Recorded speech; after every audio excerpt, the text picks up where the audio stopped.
观众朋友，大家好，欢迎来到天亮10分之政论天下，我是张天亮。今天是2024年2月15号。今天呢聊3个大新闻啊。第一个新闻呢是台湾上报刊登了独立撰稿人杜正的来稿，指出习近平身边有一个沉默的巨虎啊，巨虎就是巨贪的意思啊。但是很多人可能都没有想到的是，这个人是中央军委政治工作部主任苗华。李尚福被抓之后啊，出身海军的上将董军接任李尚福成为国防部长。很多人可能就没有注意到，说火箭军被清洗，接替火箭军司令员的王厚斌也是出身海军啊，等于是2个空出来的重要的官位都由海军出身的官员来接任。那中央军委中排名第4的分管人事工作的苗华也是出身海军，所以你细细琢磨的话呢，会发现苗华呢正在军中广泛的安插自己的人马。习近平实际上已经被架空了，这里面有很多耐人寻味的东西啊，咱们一会儿来仔细的看一看。今天想聊的第2个话题呢，是南京大学的著名国际关系学者朱峰教授，数天前到北大参加北京大学南京校友会在新年到来之前中国新年到来之前举办的一个迎新春的活动。作为校友会会长的朱峰教授呢，就以中美经济为题发表了一个演讲。这个演讲不太长啊，大概是15分钟左右。朱峰呢是国师一级的体制内的学者，他在演讲中直指说中美关系5年10年也好不了，还指出了中共不如美国的4个方面，还有很多话朱教授没有讲也不方便讲，我们一会儿呢帮助朱教授把这些话讲透。第3个话题就是新闻话题了，就是网上有一条热传的消息，就是战狼吴京呢，这个据传是得了艾滋病，这个呢造成了整个娱乐圈的震动，因为娱乐圈的男女关系非常的混乱，而且呢就是说，你永远都不知道谁跟谁上过床，跟你上过床的人跟别人谁上过床啊，然后那个人又跟谁上过床。特别是说有一些女演员的话，她们可能会跟官员上过床啊，这样的话就会造成这个艾滋病呢，在一个圈子之内，在娱乐圈和官场广泛的传染。这个事情目前是没有办法证实的我们一会儿来看一下新闻的细节。在今天正式讨论这些话题之前呢，请干净世界上的观众点赞关注，油管上的观众呢，请您点赞订阅和按下小铃铛。在说第一个新闻之前呢，我们先进一段工商服务信息。您知道吗？人体内部面积最大的器官是哪一个？是肺肺气肿、支气管扩张、肺纤维化，这些病在西医看来都是不治之症。但是呢，著名的韩医徐孝熙院长发明的扁康丸，以清肺、提升人体免疫力为根本，已经治愈了3万多例被西医视为永久性病变、不可逆转的重症肺病。美国纽约有一个 Grace 女士她是在2017年的时候被确诊为肺纤维化，次年发病的时候呢，走路、呼吸都很困难。这个在服用了扁康丸1年半之后呢，他的健康得到了显著的恢复，现在走路和他的先生一样的快了。有需要的朋友可以这个去购买但是请大家一定特别的注意，就是在市场上带有扁康丸这样的产品很多，鱼龙混杂。为了大家能够买到正宗的扁康丸呢，请到节目下方提供的扁康丸全球服务中心唯一官方指定的网站购买。您可以点击右下角官方咨询、专家咨询呢去去跟这个专家对话然后你也可以拨打热线。扁康丸呢在世界多个国家提供客服热线，包括北美、台湾、日本、新加坡、澳洲、欧洲和中国大陆等地方。那么好了，那么现在呢就开始回过头来呢说第一个新闻。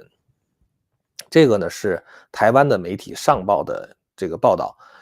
这个报道的这个人呢就是杜正他呢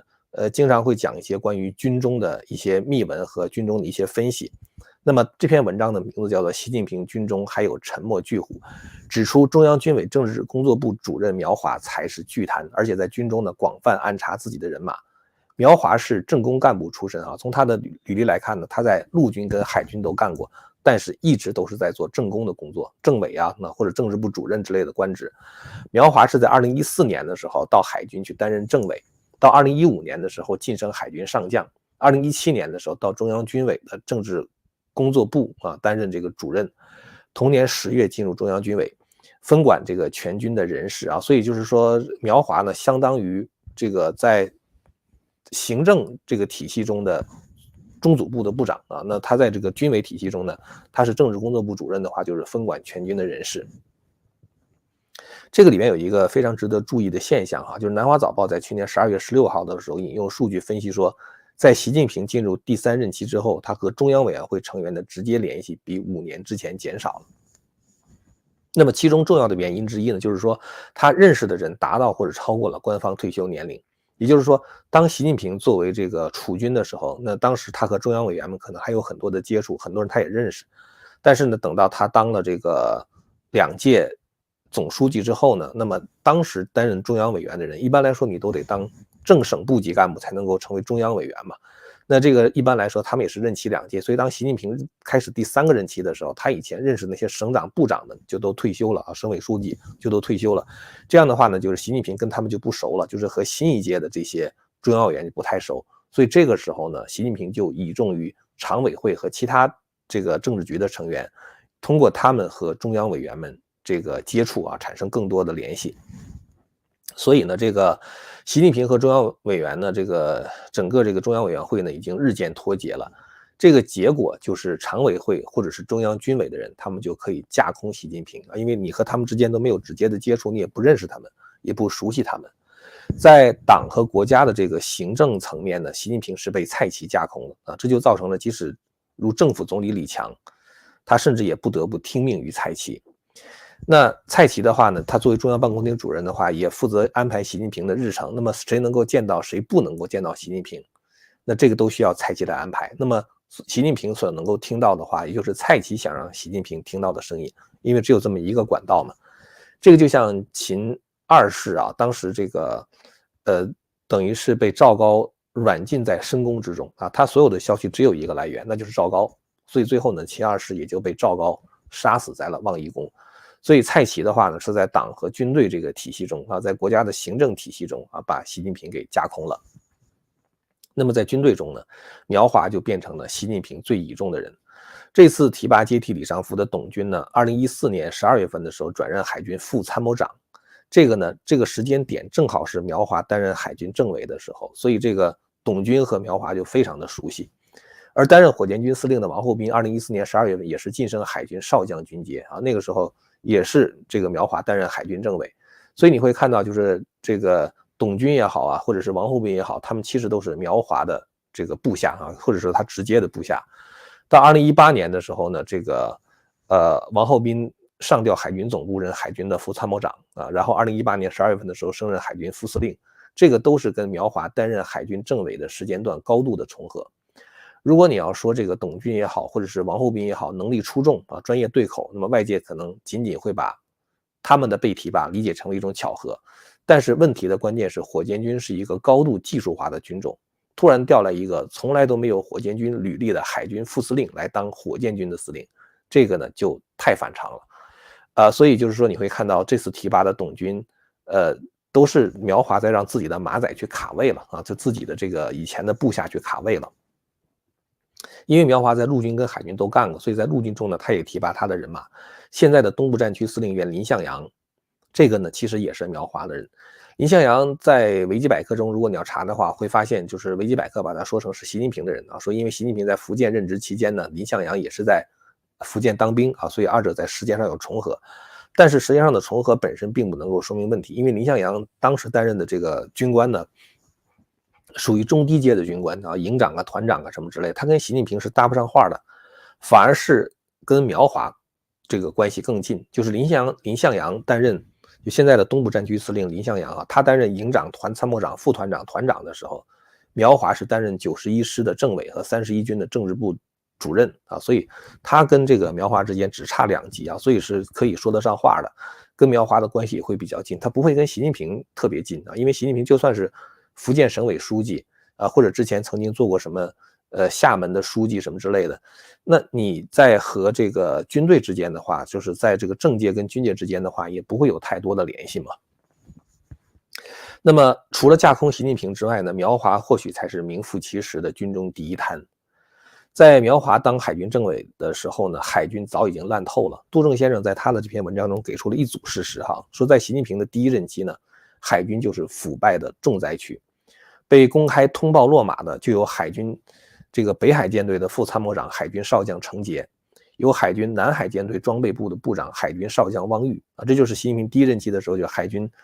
等于是北海舰队、南海舰队都有这个将军落马。然后呢，还有就是海军政治工作部原主任杨世光，在落马之后呢，他在这个网上哈，就是有他写的这个一份叫做忏悔书。在忏悔书中呢，间接透露了说东海舰队的原司令苏之前和东海舰队后勤部部长刘继珍，还有东海舰队工程指挥部主任马启平也是被调查。所以刚才咱们说到北海舰队、南海舰队现在东海舰队的话，等于是也有问题。然后呢，在2014年到2018年期间，海军有多名将领跳楼自杀这个就是在苗华担任海军这个政委当时的这个时间段。跳楼自杀呢，包括这个海军少将、南海舰队装备部部长江中华，还有海军副政委马发祥，还有中共后勤部企业管理中心主任李辅文，原中共海协办公室副秘书长许彦军，还有海军92609部队是海军核化安全研究所政治部主任宗有胜大校。那2021年的时候，还有海军少将原副参谋长宋学被罢免全国人大代表职务。然后最近一波落马的海军将领，有一个是确认的，就是被人大免除职务的是南部战区的海军司令菊新春中将。那么另外呢，还有2个就是传被查的这个海军的这个中将一个呢是叫做冯丹宇这个人是海军副司令，他是冯玉祥的孙子。还有一个是北部战区副司令员兼海军北海舰队司令王大中也是传被查。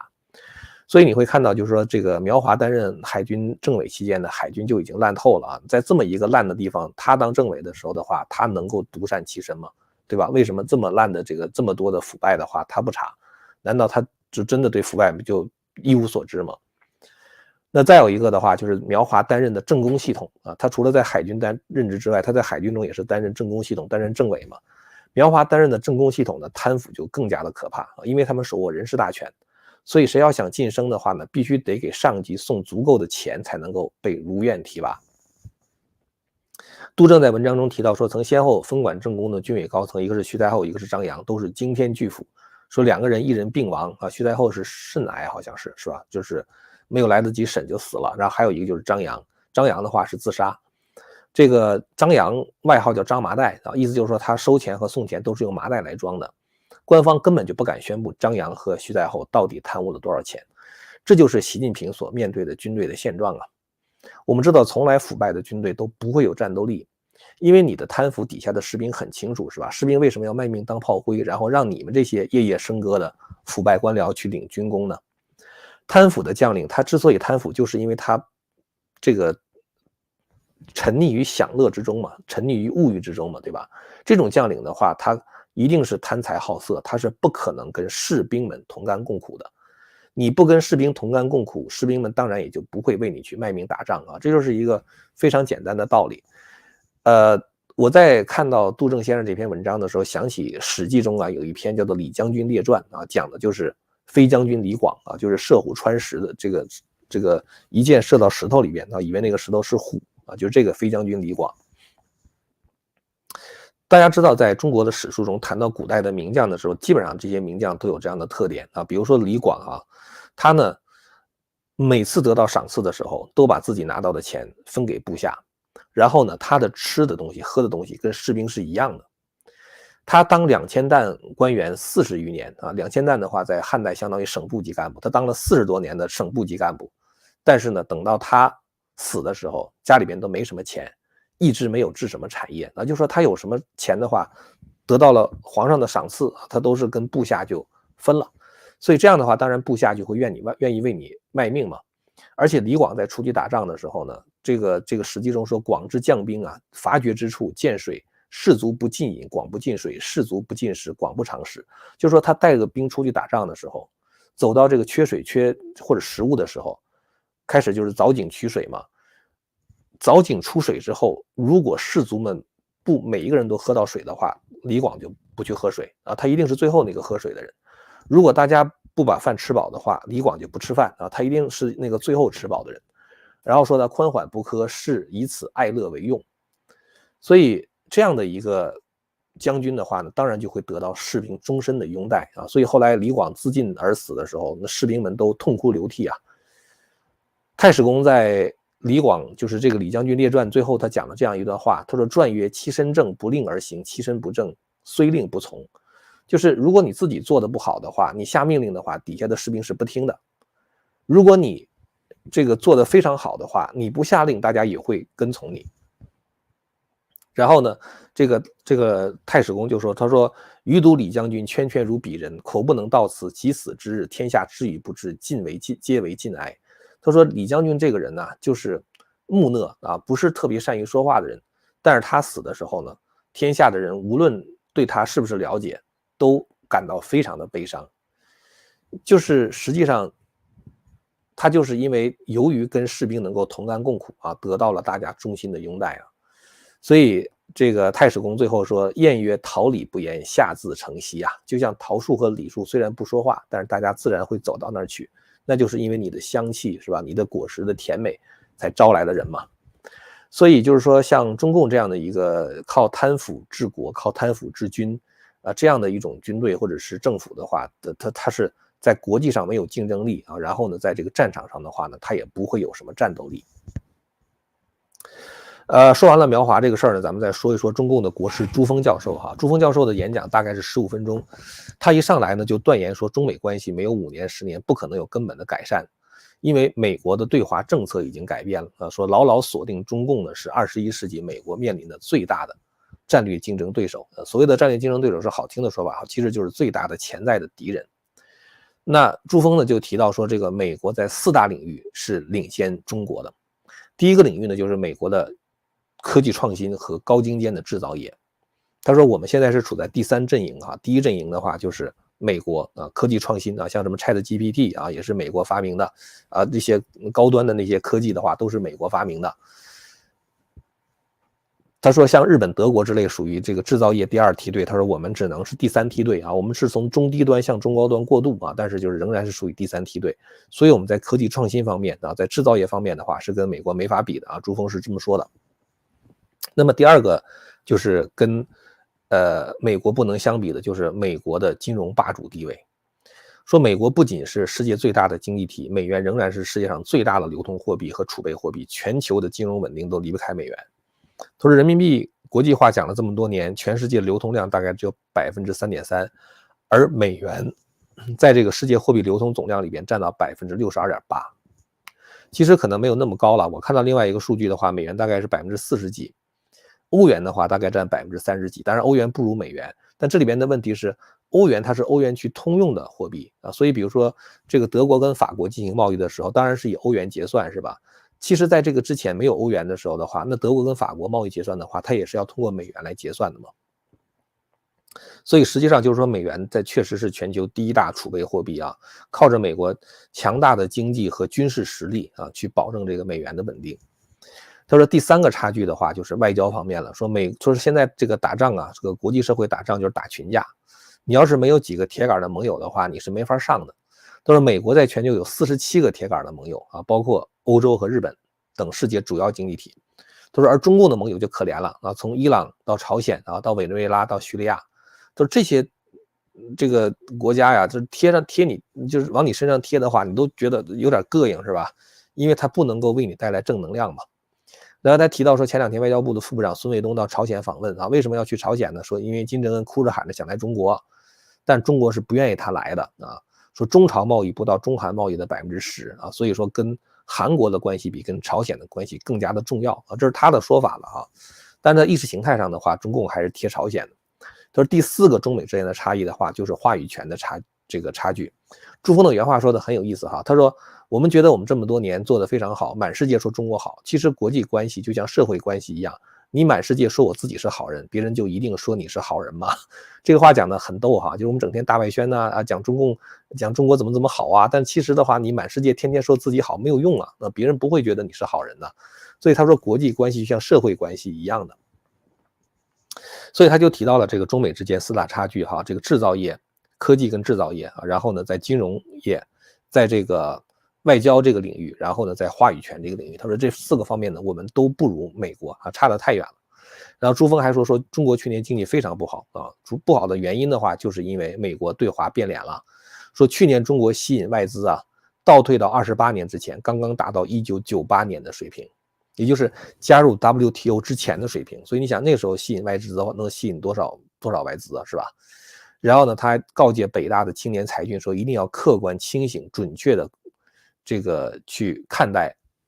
这个中国跟世界之间的关系啊。他说，我们既要学会从中国看世界，也要学会从世界看中国。也就是说，我们在世界中到底别人看我们是一个什么样的形象，这个方面的话，你得有一个清醒的认识。人家美国或者是那个其他那些自由社会的话，人家不愿意跟做生意都不愿意跟你做了，是吧？他们搞有案外包什么禁案外包。所谓禁案外包的话，就是在我家门口找一个能干活的人啊，不去找中国了。有案外包的话，就是找跟我志同道合的民主社会的盟友啊，来这个从事生产，加入这个产业链的分工。朱峰教授这个讲话确实是很深刻哈，就是说他点到了这个，至少我觉得他是有现实感的，是吧？但是我也能够听出来有些话他是不方便讲的啊，就是他刚才提到说中共在高科技和制造业啊，在金融、在外交、在话语权4个方面不如美国。其实还有2个不如美国的地方没有讲，最关键的当然就是制度不如美国啊，缺乏分权制衡和法治。再有一个我觉得中国不如美国的地方其实是全民的教育和道德问题。目前中共方面的教育都是愚民，就让人说假话，只教技能，不教思考问题的方法，让这个就是中国人受了教育之后的话，仍然缺乏一些批判性的思维。所谓批判性的思维的话，就是说你得就是说能够分析别人告诉你的话，它是不是事实，它的这个 primary source 啊，就是说它到底这个来源是什么啊，它的逻辑分析有没有漏洞，这些方面的东西中共是不教的啊，因为如果教的话，中共的谎言就骗不了你了嘛。所以中国的教育真的是很成问题啊。然后呢，这个在拜金主义的诱惑之下，人人都想赚快钱啊，而且赚钱的话呢，是为了这个能够达到这个目的是没有底线的，也没有长线的思维啊。所以像朱峰这样讲的这个话哈，其实都是一些人间清醒的话，只不过呢，现在这种话能不能传到习近平的耳朵里啊，这才是一个大问题。习近平听不到啊，他也就意识不到这些问题，意识不到问题的话，当然也就没有办法去解决问题。所以我有的时候你会觉得这个中共的那些这个就是封闭习近平的那些人呐，那些人是真的坏啊。其实我觉得那些人他并不是不知道这个情况，我觉得他们还是知道的，但是呢，他们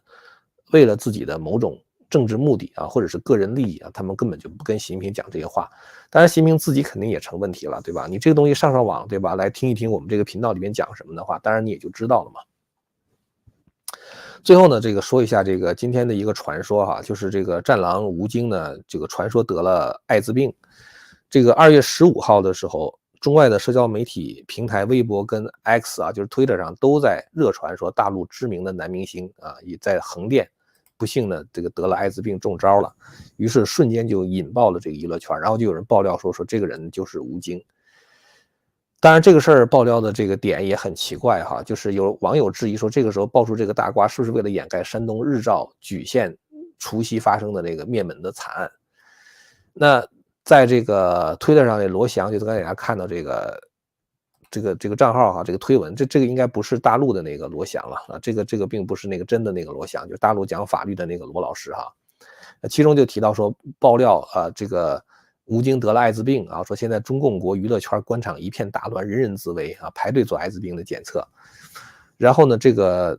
有人就问说，那就算是吴京一个男演员，怎么会让官场一片大乱啊？罗翔就回答说，这个哭断扣罗翔哈，就这个推特上这个罗翔说，你太小白了吧？说有几个明星没有几个老爷或者老爷太太的，就是说他们是就像那个央视的芮成钢一样啊，也是跟某官太太们啊，这个也会有这种不正当的关系。然后呢，这个他肯定跟其他别的女明星的话，说不定也有关系啊。这个女明星的话，又不知道跟哪些官老爷们有关系。反正总而言之的话，这就变成了一个传播链了啊。让你想起来那个《射雕英雄传》里边提到那个，就是那个欧阳锋啊，他不是那个有那个毒蛇的那个毒液啊，一旦被鲨鱼吃掉之后，那个鲨鱼的血液也会变成剧毒啊，然后呢就被别的鲨鱼咬了之后的话，那些鲨鱼它们也会中毒而死，然后它们的血液也会变成剧毒啊，就这种感觉啊，就是艾滋病呢就这样传开了。那这个在横店艾滋的这个话题之下呢，有位医护人员发帖说第一次离娱乐圈这么近啊，说院里面接了一个 HIV 就是艾滋病阳性的病人，小半个病区都被清空了，只服务这一个病人，还以为是哪个官，没想到居然是娱乐圈的大明星啊。然后还有人回答说好像是6号那天3部6楼接收的吧，然后说是个男明星，具体不知道是谁啊。最后的话大家就挖这个瓜哈，最后挖出来就是吴京。这个事儿到底是真的还是假的，咱们现在还没有办法去证实的啊。反正就是说，大家之所以愿意传这个事儿的话呢，肯定也是因为吴京的那种战狼的风格让大家非常的不满。当年大家看吴京的战狼可能还觉得挺过瘾，是吧？觉得中国很强大嘛，对吧？那现在的话，大家知道这个战狼最后得罪了这个国外的这些朋友之后啊，生意都没得做了啊，产业链也转移了啊，自己的生活也不行了。这时候他们就会知道都是战狼惹的祸啊，所以真的假的是不是吴京不知道，但是这种传闻的话呢，肯定是因为中国的人民对这个战狼外交呢已经非常的厌倦了。今天想跟大家聊的就是这几个话题了哈。最后呢，想感谢一下纽约皇后区的谢先生和圣地亚哥的王先生给我的非盈利机构天亮联盟的捐款。好了，那么如果您觉得我们内容不错呢，麻烦您点赞、订阅和按下小铃铛啊，并且传播给更多的朋友。咱们下次节目再见。千古文明汇成巨著，百家大义娓娓道来。竞权会员网隆重推出张天亮教授的2部大型讲史系列《中华文明史》和《秦汉史》，以引人入胜的故事解说中华文明中的深战智慧，以信仰的高度和全球化的视角，帮您把握历史的脉络，前瞻未来的风云。今天就登录 purespring.tv， purespring.tv。